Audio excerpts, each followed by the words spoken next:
Hello and welcome to Halftime Report, live from the CNBC-TV18 Motilal Oswal studio. I'm Ekta Batra and with me is Manglam Malu as well as Vinny Motiwala. Well, it is turning out to be a session where we are seeing some amount of, positivity, you would have to say, on our markets. So we have the Nifty, which is up around 0.3%, and we're gaining steam, you'd have to say, along with the Bank Nifty as well, which is up around 0.3%. But what really stands out is the broader markets. It outperformed last week, it was steady last week, and let's see whether it manages to build on these gains formidably or not. The mid-cap index up around 0.8%, along with a positive advanced decline ratio on our hands. Needless to say, it is two different directions that the Nifty Auto Index as well as the Nifty IT Index are moving, similar to what we saw last week, the Nifty Auto Index gaining, while the Nifty IT Index is currently in the red, down around 0.5%.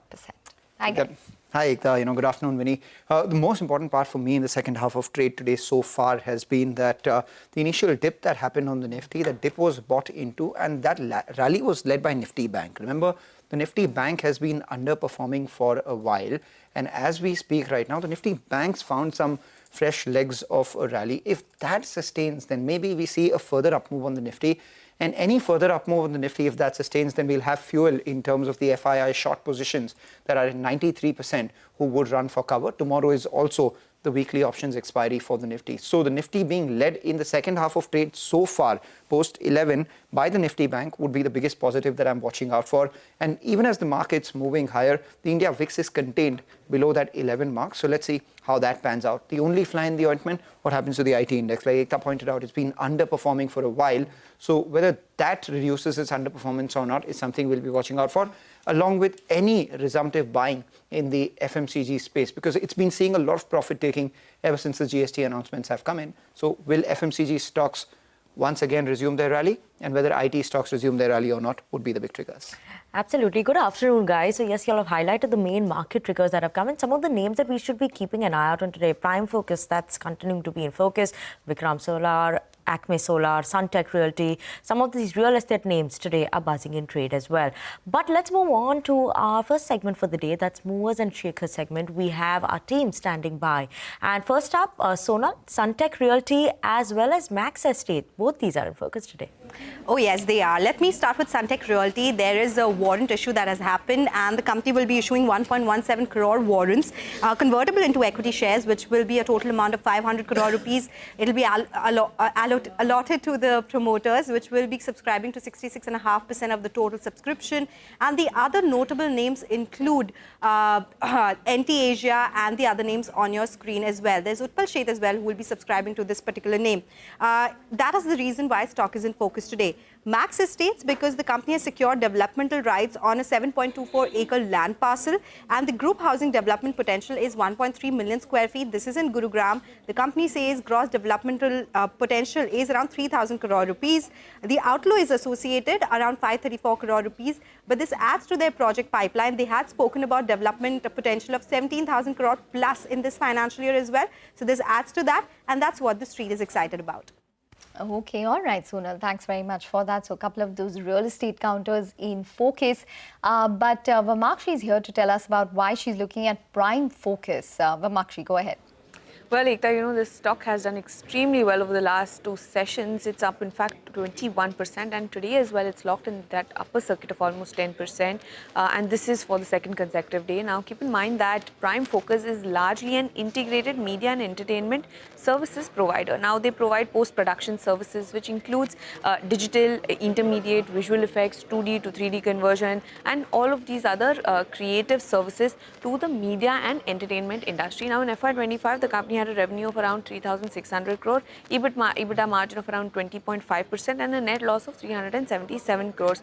Today, the stock is in focus on the back of a block deal. Approximately 1.2 crore shares changed hands today, and this is approximately 4% of equity. And the sellers and the buyers are not known immediately, so we'll be waiting by till the evening to get those details. But in fact, on Friday as well, there was a block deal. We saw almost 3.3% equity equity change hands. And largely the selling came from Marina as well as Augusta Investments, who sold around 1.5% and 1.75% stake in the company respectively. But more importantly, it's important to look at who has actually bought into the share. So a couple of renowned investors. Take a look at Singularity Large Value Funds, which is owned by Madhusudan Kela as well as his son Yash Kela. They picked up a nearly 2% stake in the company. The other notable name that has appeared is Ramesh Damani, who has picked up a 0.26% stake. Utpal Setu has picked up a 0.56% stake in the company. Now, apart from this, FE Securities and Samyak Enterprises were also some notable names. Now, let's take a look at the shareholding pattern as well. The promoters own somewhere around 68% or so in the company. There are no mutual funds that hold this name, but there are some notable holders like Augusta Investments, which held an almost 8.86% stake in the company back in June. Marina as well, 7.5% stake here, and Augusta Investments Zero, which holds a nearly 2% stake. All right, Vamakshi, thanks a lot for that. Let's talk about Vikram Solar then. That's the other one which is buzzing around in today's trading session, up nearly 10%. Vivek joins in to tell us what the update here is. Vivek. Well, that's right. So it's an order win here. Remember, Vikram Solar, it's a very recent listing, listed on the exchanges towards the end of August. Close to 4.5 gigawatt of solar module capacity. They're looking to ramp it up to 7.5 gigawatt by the end of FY27. So what's the development today? The company today has announced to the exchanges that they've received close to 336 megawatt module supply order from L&T. This is for the Kavda solar project. Taking a rough estimate of close to 1.5 crore per megawatt, this particular order win is reasonably substantial at close to 450 to 500 crores. Now, what is it that the company is saying? The modules will be deployed in Gujarat. The timelines for the delivery of this order is from November 2025 to March 2026. So the entire revenue ideally should be booked in FY26 itself. Remember, the end of Q1, the company had an order book at 10.3 gigawatts. So this is in addition to that particular development. Vikram Solar recent listing doing very well in the session today.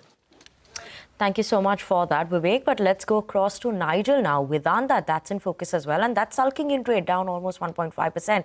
Nigel, what's happening here and why are we seeing the fall today? Well, sources are indicating to CNBC-TV18, to my colleague Ritu actually, that Vedanta is likely to emerge one of the top bidders for JP Associates assets.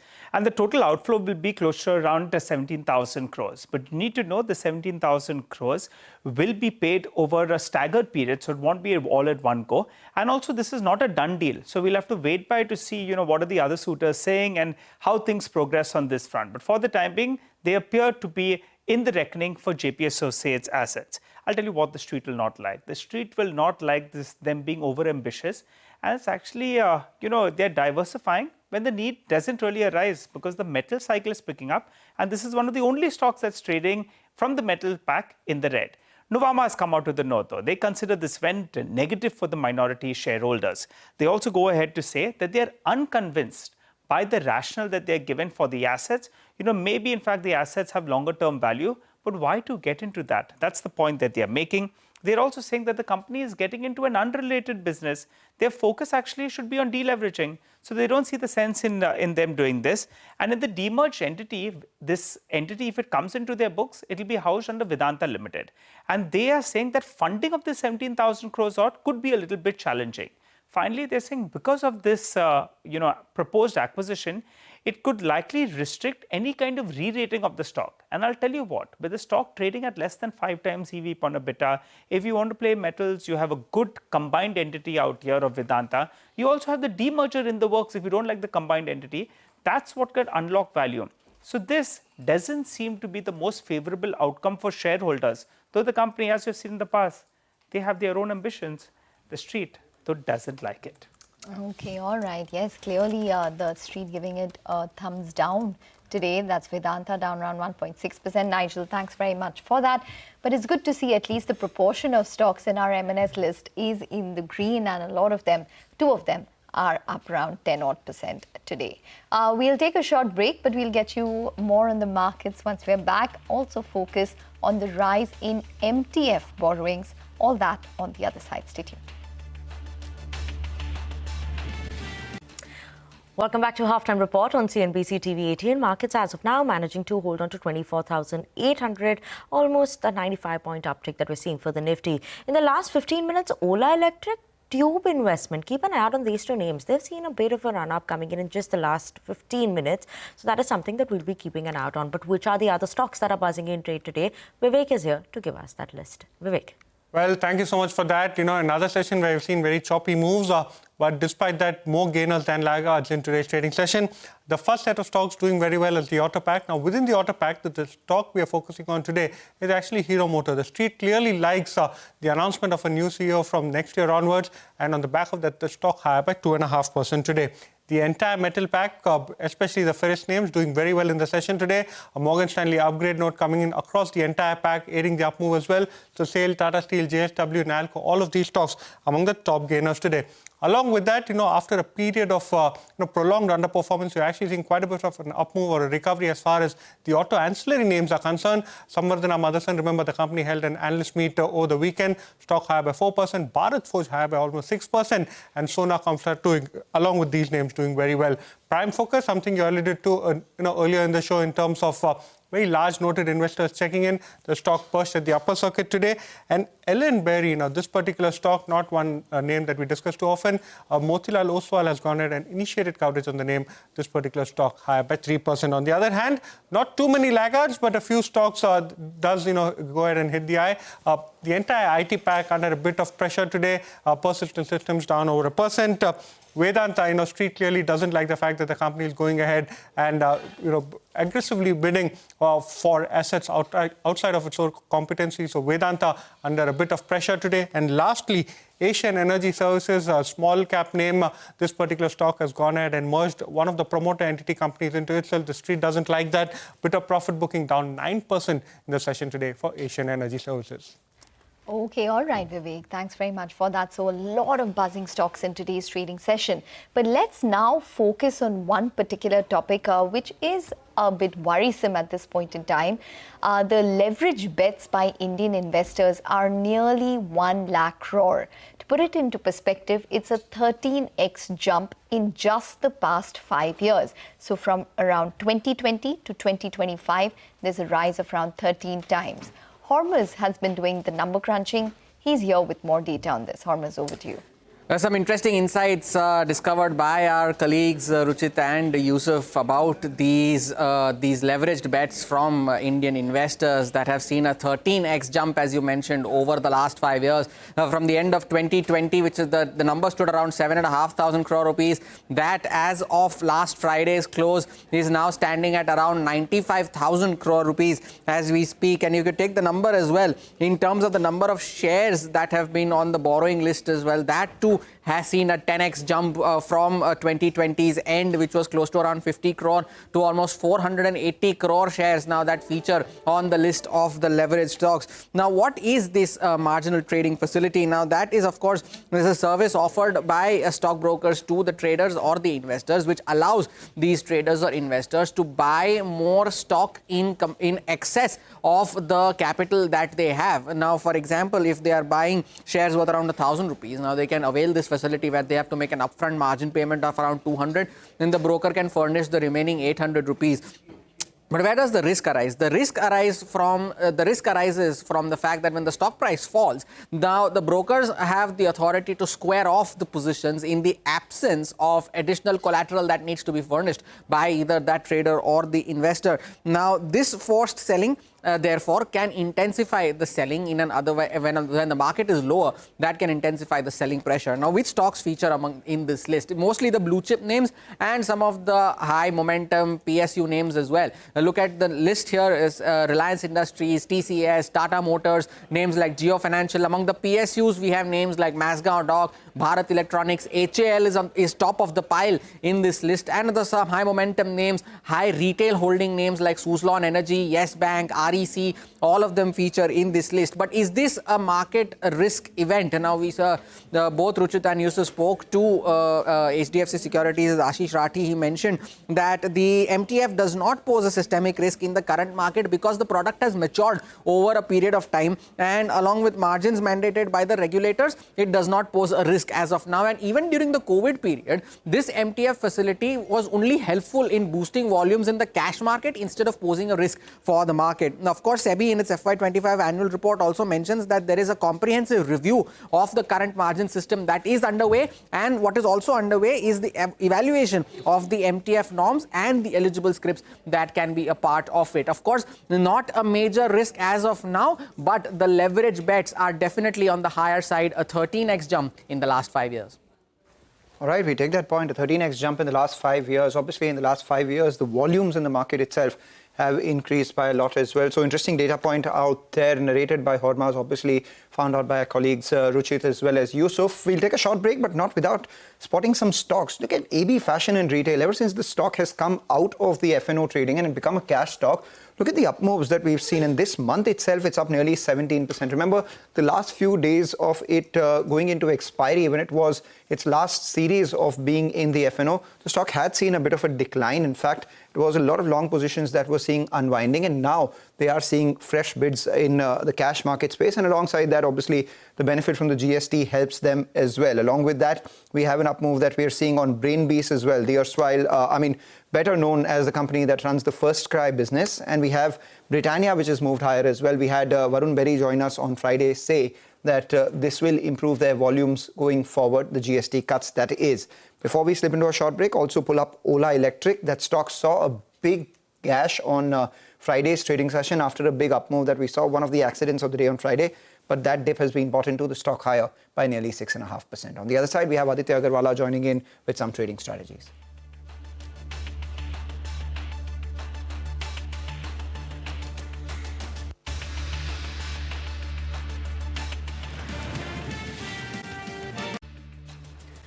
Welcome back. Well, for the markets, it's steady for the broader markets. So we have a couple of stocks. Just keep your eye out on even something like an Ashok Leyland. It is at the best levels that it's seen in 1 year. So Ashok Leyland should come up for you. And Bosch is also at the best levels that it's seen in the past year. So both those stocks are doing well in today's trading session. Ashok Leyland up around 5% Bosch showing a gain of around almost 2% at this point. But let's go across to Mangalam now. He's going to tell us what he's tracking in the F&O space. Mangalam, over to you. Well, it's a better looking screen this afternoon than what it was in the morning or late morning as well. And that the reason for that is the markets have moved higher. The initial dip has been bought into, and that dip has actually been led by the banking stocks, which had actually earlier been underperforming. So the Nifty 1/3% higher, the Nifty Bank 1/3% higher. The broader markets, they're making your portfolios feel a lot better in today's trading session. All of this while the volatility is contained. So the India VIX is currently sub 11, and that's a positive. And the advanced decline ratio as well tells you that, the green line is firmly ahead of the red line. And we have that gap which has been maintained over the last hour or two. And that's a positive because, the gap being maintained tells you that the market is steady as she goes.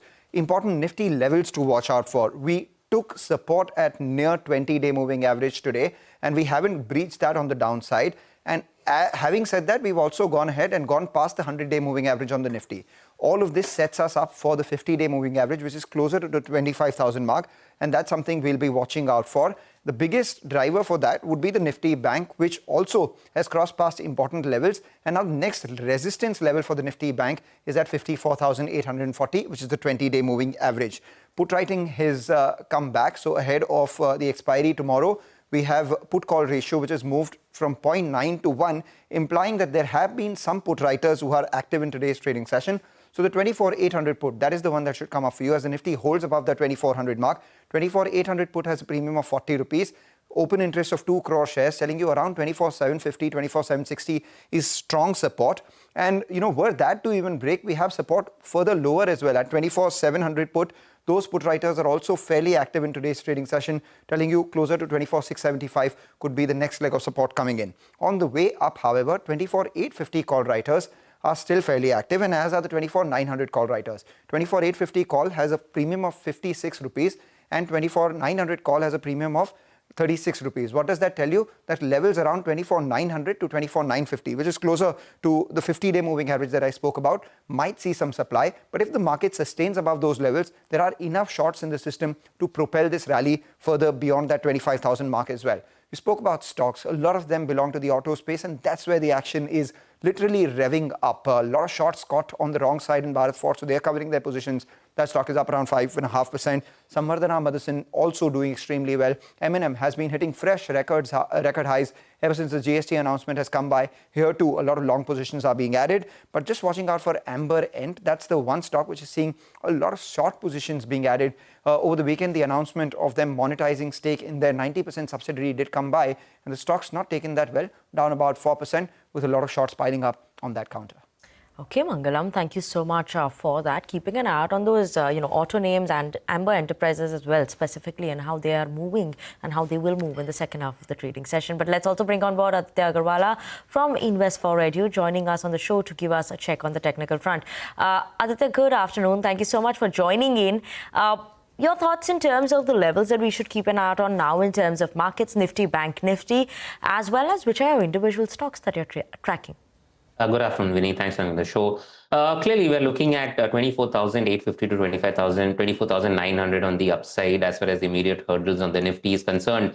And once we cross that, 25,000 happens to be the major resistance as of now. A lot of open interest is also built up at that level. So clearly 25,000 for the moment is a major hurdle which the market participants, especially the bulls, need to take out for a rally, sustained rally to levels of 25,200, 25,400. But the setup does tell me that in the coming trading sessions, maybe today or within this week, you will see a follow-through rally beyond 25,000 and you should see levels of 25,200. So the undertone of the market doesn't look all that weak to me as of now. On the downside, 24,700, 24,600 continues to act as a good support area. I'll just wait it out for markets to take out 24,900 decisively and then take a fresh long position on the index itself for a target 25,000, 25,200 just I spoke of.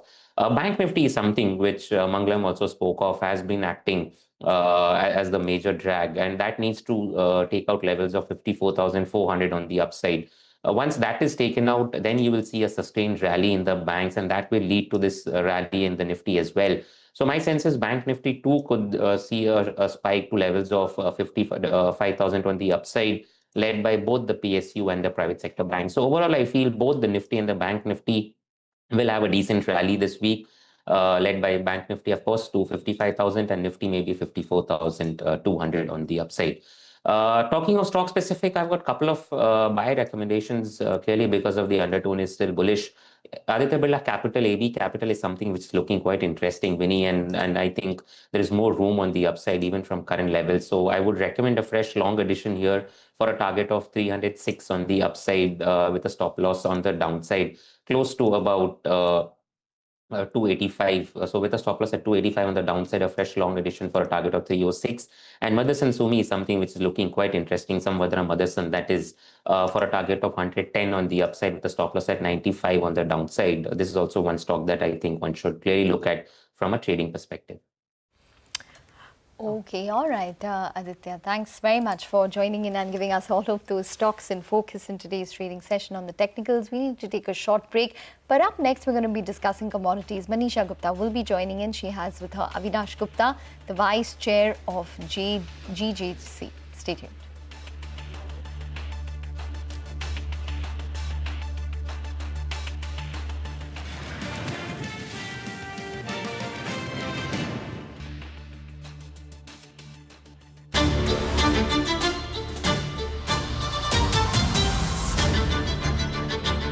Your first reactions on this GST rationalization? I see this as the most transformative step the nation has seen possibly in the last 50, 60 years.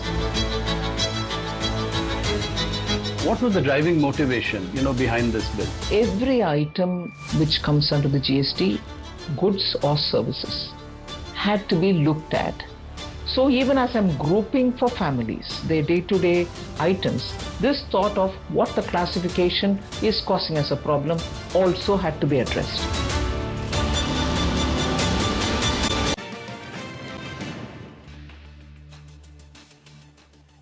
Welcome back, and joining us on the show now is Avinash Gupta. He's Vice Chairman at the GJC and joins us live here. Avinash, hi, thank you so much for joining in. First of all, to your sense on silver, because we're trading at a new 14-year highs in the international markets. The time that we took $39 and $40 and $41 an ounce on the higher side as well, with expectations that silver will continue to outperform gold in the very near future. How are you looking at, one, the fundamentals, and is the retail demand continuing strong? On fundamentals, I can say one thing: the fundamentals are very, very strong for silver, and it is not going to hamper because of all the tariff things and all. Because every country is working on the renewable energy and the EVs, on which the major consumption on the industrial side is going to happen. For silver. On the demand side, on the jewelry as well as the artifacts and utensils, in India is concerned, it is going strong, and with the price rise of silver, it is giving much important aspect to the consumers that this is the metal in which they should be invested in, as jewelry, as artifacts, as utensils also. So I think it is going great for silver this year, and it will continue till the end of the year, because the festivals have just started with Ganpati, and now this 15 days little bit slowness will be there because of the Shraddh Paksha, but it is going to be great. I'm looking it on a very positive note, Manisha. All right. Mr. Gupta, would you have a sense on prices from here? Because we have had those forecasts for $42 and $43 and $45 and beyond. Manisha ji, I have been always a positive guy on silver prices. And by the end of this year, I'm looking at $45 minimum. And we may cross the all-time high of $50 by the end of this year. I'm very positive on this. With the Goldman Sachs report coming in, that has given me much more confidence on both the metals, gold and silver. So I think silver should be doing very good. How are you looking at the silver prices in the Indian markets? Because we've already done 1,25,000 rupees per kg. Are you looking at much more higher gains? And also, what's your sense on silver imports into India this year? See, silver imports are going on strong. It has already crossed 2,500 tons almost. And I am looking that this trend to continue further also. As far as the price in India is concerned, I am pretty confident about 1,35,000 by Diwali. And it may be roughly around 1,50,000 by the end of the year. How are you also looking at gold prices, since we have you with us? Because here as well, we are trading at all-time highs in the global markets, $3,600 an ounce done. For the Indian markets, it's 1,08,000 rupees per 10 grams. What kind of price moves are you looking here? And at these levels, is the retail still buying gold? No, retail, definitely it's becoming little slow because of the Pitra Paksh coming in. Festival Ganpati, we have seen a good amount of people coming in and buying jewelry. And on the price front, I can tell you one thing. As far as gold is concerned, the Goldman Sachs report which has come will give a strong push to the bulls to start moving towards the gold thing. Hopefully, we are getting some signals from Trump that he is, on one side, he's saying the relations with India or the tariffs are going to be a little bit eased or something like that. And the second moment, they give a wrong signal. And yesterday, I was seeing a report wherein I saw the report of Russia central bank buying a lot of gold. So the more and more central banks are buying the gold, it is going to be a big positive for gold. And I see gold going up by another 10% by the end of the year is not going to be a big challenge. Well, it's not just the Goldman Sachs report, Mr. Gupta. It's Bank of America, it is Citi. Almost everybody is talking about very high prices of gold going forward. Goldman Sachs just reiterating what everybody else is saying. But how are you looking at the Indian demand from here? Because at these higher prices, almost everybody has talked about on how the volumes could see a bit of a decline. Is the industry working with lower numbers in this quarter? See, the domestic industry has started working on lowering the caratage and making the jewelry lighter, because the Indian consumers' pocket size we need to look at. And definitely Indian jewelry industry is working very strongly to align with the pocket-friendly consumer. And Indian consumer is very smart. Indian consumer knows that gold has given the lot of returns to them in the past also, and that is going to keep on giving that. So definitely we are seeing a robust market, but simultaneously I will tell you one thing: we might see a dip of 10 to 15% in quantity this year. How are you also looking at the exchange market? Because that is another one that has been buzzing since the time gold prices hit $3,500 an ounce in this year. Have the exchanges gone down, or is it still, would you say, a 50-50 of a market right now? No, I think exchanges have gone down because the exchanges gone up because of some rumors in the market that gold might go down to 55,000. So at that time, there were exchanges and returns which were coming in, but it has dropped down a lot. So from 50-60% to 25-30% it has come down. How are you also looking at the Indian exports right now? Because all the exhibitions that we've seen in the Indian markets did give us a very positive cue. But then US being a major market has slowed down considerably. How are the other markets showing in sense of cues and interest in India? No, I think India is going to be a little bit hit taking from the export tariff which has come from US. But fortunately for us, we have done FTAs with UK. That can be a very huge market for gem and jewelry industry, and especially gold jewelry when I'm talking about. So it is going to be a very new market and very strong market for India, because there is a lot of Indian diaspora in UK also. So I think we will be able to get through in near future, because now we are trying and focusing more on the Middle East regions. Like we have a great business already with UAE. We are trying to open up in Saudi. We are trying to open up in Oman. We are trying to open up the Australian markets. So we have a lot of things to on our platter to work and see that the exports from the gem and jewelry industry grows further and further. Point taken. Mr. Gupta, thank you so much for joining in. Well, that's a cue coming in for gold and silver. Higher prices anticipated. Volumes, of course, could take a hit, but the value-wise, the numbers are expected firm. But with that, we'll go for a break, come back and talk more market specifics.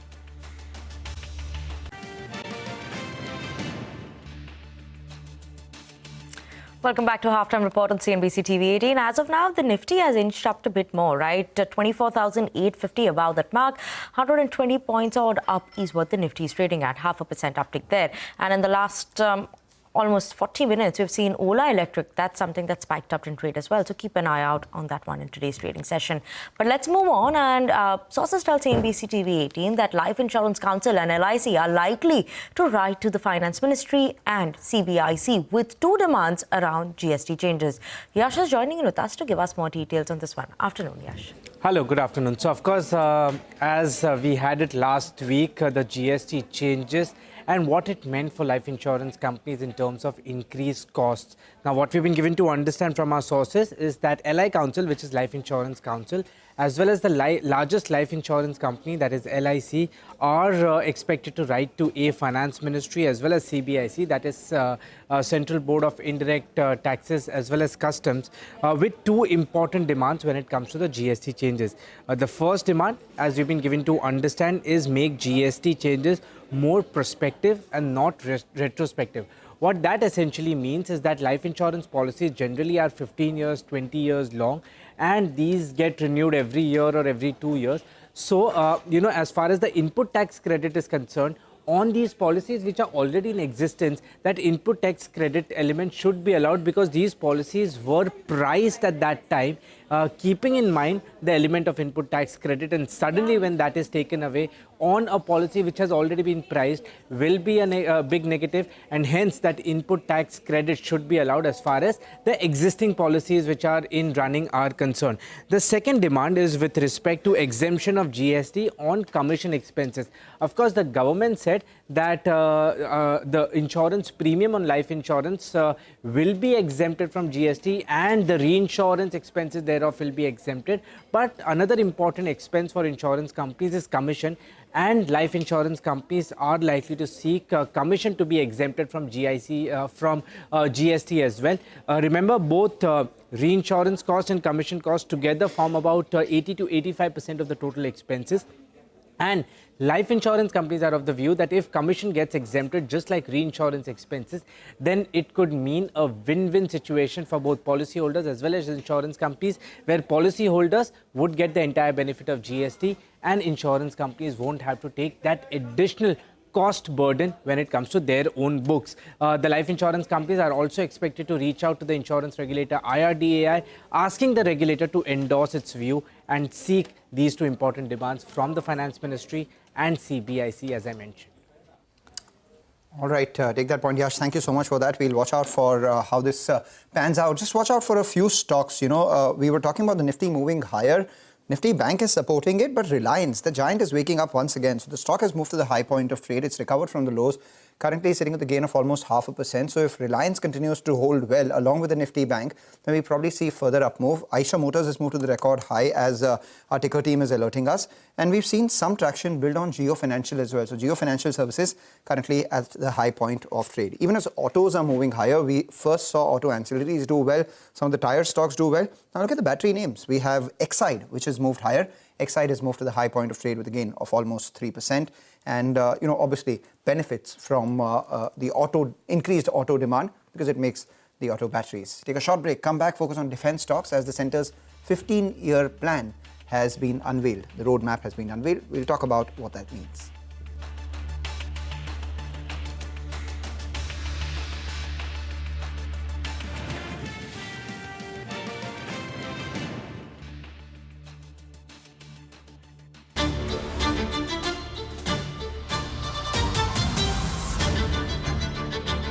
Your first reactions on this GST rationalization? I see this as the most transformative step the nation has seen possibly in the last 50, 60 years.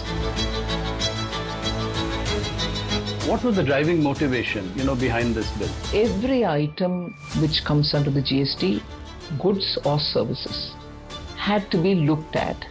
So even as I'm grouping for families, their day-to-day items, this thought of what the classification is causing as a problem also had to be addressed.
Welcome back. Well, let's talk about specific stocks and one particular sector which is in focus, the defense space. The Defense Ministry has unveiled India's 15-year defense plan, a comprehensive modernization roadmap.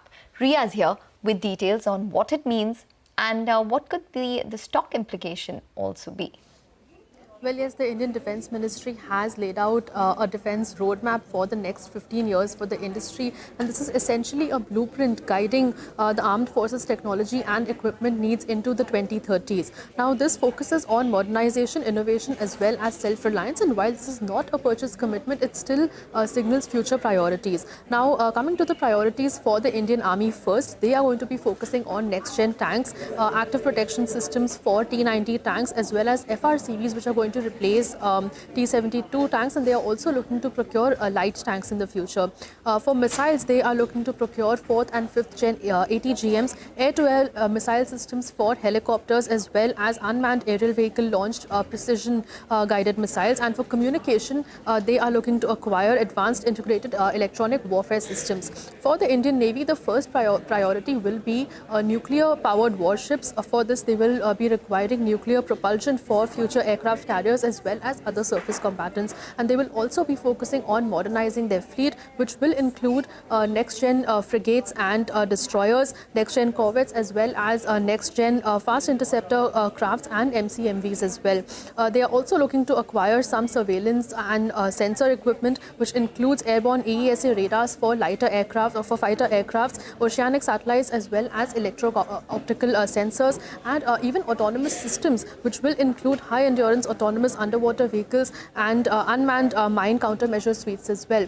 Moving on to the priorities for the Indian Air Force, they will be focusing on three major areas. The first one is long-range precision weapons, which includes cruise missiles, guided ammunition, air-to-surface missiles for fighters and bombers. The second space is the space or air-to-ground high-speed communication systems, and the last one is AI-driven warfare. The last one is drone or UAV-based signals intelligence and electronics intelligence as well.